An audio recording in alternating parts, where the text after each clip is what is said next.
Hello everybody, welcome back. 10-minute reviews. Jason here, and the fuzzy Freya. She's got stretchies. My fuzzy little co-star. We're bringing you today's video. As always, guys, please hit the like and subscribe buttons. I see you, Fuzzy. Just a small family channel, me, the fuzzy one, and the wife. Just really appreciate any support you guys might want to give us. We're just going to keep talking about books anyway. This is what we do, is what we love to do. But the support would be greatly, greatly, greatly appreciated. Also, please email me any book suggestions or check out our Discord channel. Look in the description down below. Talk about books, give me suggestions, talk about the videos, whatever it may be. Just anything book related. We're in. So today I want to talk about author I've talked about a few times in the past in the series that that I already started talking about. I want to talk about Shane Purdy's book, The Change, or The Changed? The Change. And it is part of that super long title, The Changed, parentheses, a live stream dungeon crawl, and parentheses, Rise of the Winter Wolf, Book 2. So this one is Book 2, and I'm not going to cover the usual 4 categories. I covered that in the last video.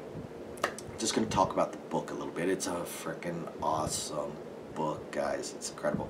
This series is amazing. This series is absolutely amazing. So, Book 2, obviously, he's still in a dungeon. He's going to be in this dungeon for years, unless, of course, Wolf dies.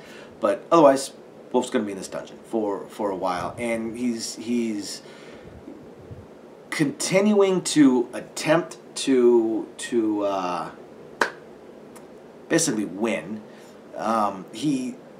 In this book, quite a few different things happen. We still have a lot of little politicking going on with the werewolf empress and some of her allies, and then some of the allies like the Dread Empire and their powerhouses that are against the wolf, and some of the politicking that is going on backstage there. We also start to learn a lot more about the Empress's motivations and why she wants an heir, why she wants him as an heir in particular, and the and what may occur in the future after the dungeon run is over. Now that's obviously years, but there are already things that are planned or scheduled to occur after the dungeon run has ended, and they're pretty interesting.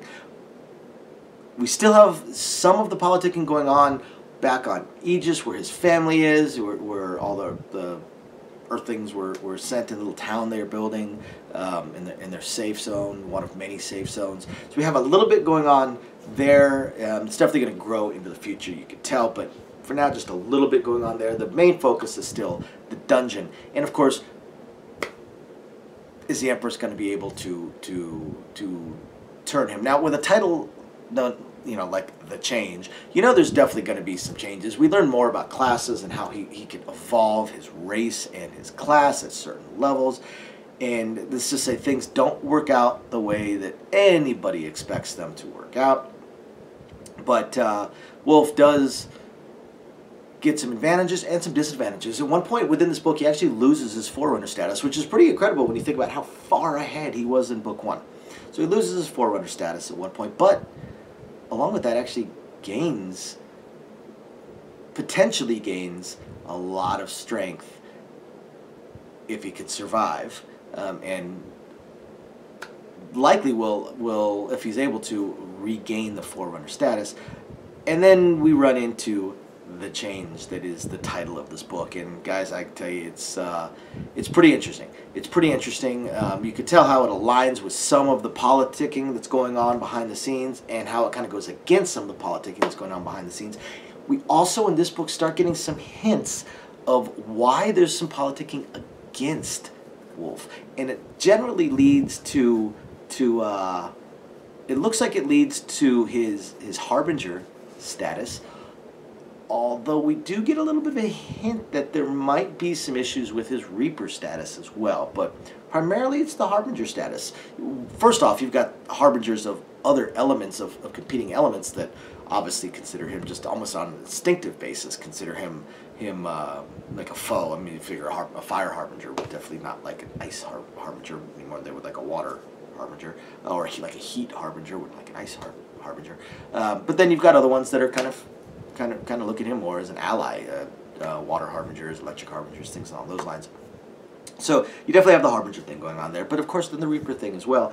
And what occurs with this change, because it changes a lot of things. It makes some things much more difficult for Wolf.